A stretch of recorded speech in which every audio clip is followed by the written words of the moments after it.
नमस्कार शेतकरी बांधवांनो. तर बांधवांनो, तुमचा जर PM किसान आणि नमो योजनेचा हप्ता आला नसेल तर त्याला काय करायचं आहे, कोणकोणती कारणे आहेत आणि त्याच्यावर उपाय काय आहे ते आपण या व्हिडिओमध्ये पाहणार आहोत.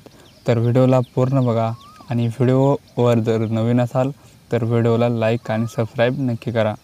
तर चला व्हिडिओला सुरुवात करूया. तर मित्रांनो, तुम्ही इथे वर बघू शकता, प्रधानमंत्री किसान सन्मान निधी योजनेच्या धर्तीवर महाराष्ट्र शासनाने राज्यात नमो शेतकरी सन्मान निधी योजना नोव्हेंबर 2023 पासून सुरू केलेली आहे. म्हणजे महाराष्ट्र शासनाने ही योजना 2023 पासून सुरू केलेली आहे. आणि 2 नंबरला बघू शकता काय आहे, या योजनेच्या पात्रतेच्या अटी व शर्ती PM किसान योजनेप्रमाणेच असून जे लाभार्थी PM किसान योजनेचा लाभ घेण्यासाठी पात्र आहेत त्यांना नमो शेतकरी महासन्मान निधी योजनेचा लाभ मिळेल. म्हणजे ज्यांनी PM किसानचा योजनेचा लाभ घेतले आहे त्यांना पण या योजनेचा लाभ मिळेल मित्रांनो. तर इथे बघू शकता, अनुदान व मिळण्याचे किंवा हप्ते बंद होण्याची कारणे व उपाय. तर मित्रांनो, इथे खाली बघू शकता, इथे कारणे व त्यासाठी काय करायचं आहे इथे दाखवलेलं आहे. तर इथं अनुक्रमांक 1 मध्ये बघू शकता, जमिनीचे प्रमाणीकरण नसणे, लँड सीडिंग करून घेणे आहे मित्रांनो. जर तुमचे जमिनीची लँड सीडिंग झालेली नसेल तर तुम्हाला या योजनेचा लाभ मिळणार नाही. आणि त्यासाठी काय करायचं आहे ते दाखवलेलं आहे. महसूल विभागाशी संपर्क करून जमिनीचे लँड सीडिंग करून घ्यायचं आहे.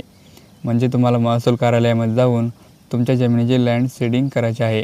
आणि 2 नंबरमध्ये दाखवलेलं आहे, EKYC केलेली नसेल तर. जर तुम्ही EKYC केलेली नसेल तर तुम्हाला या योजनेचा लाभ मिळणार नाही. आणि त्यासाठी काय करायचं आहे ते दाखवलेलं आहे. तर तुम्ही स्वतः पण EKYC करू शकता, नाहीतर तुम्ही CSC सेंटरमध्ये जाऊन किंवा गावातील कृषी सहाय्यक यांच्यामार्फत EKYC करू शकता.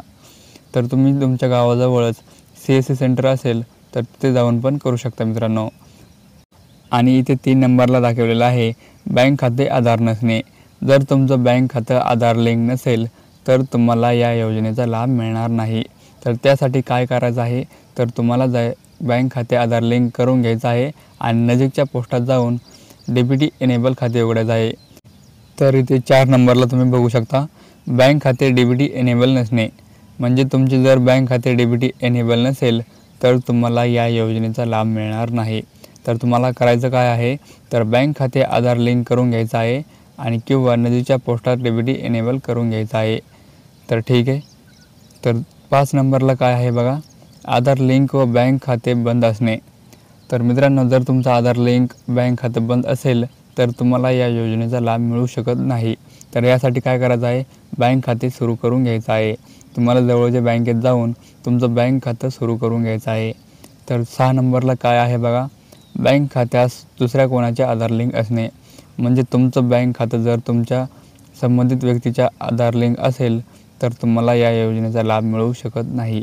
तर त्यासाठी काय करायचं आहे, बँकेत जाऊन दुरुस्ती करून घ्यायचं आहे.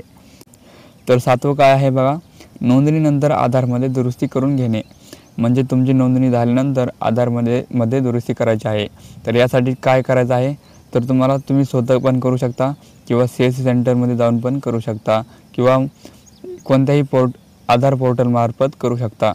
तर ठीक आहे. तर 8 नंबरला काय आहे बघा, नोंदणी केल्यानंतरच्या काळात आयकर भरणा करणे. म्हणजे जर तुम्ही नोंदणी केल्यानंतर जर तुम्ही आयकर भरणा केला असेल तर तुम्ही अर्ज अपात्र होतो मित्रांनो. तर ते बघू शकता, अर्ज अपात्र होऊन जाईल तुमचा. तर इथे 9 नंबरला काय आहे बघा, स्वतः योजनेचा लाभ समर्पित करणे. म्हणजे तुमच्या योजनेचा लाभ जर तुम्ही स्वतः सरेंडर केला तर तुम्हाला या योजनेनंतर लाभ मिळणार नाही. 11 काय आहे बघा, लाभार्थी जर मयत झाल्यामुळे अपात्र होणे.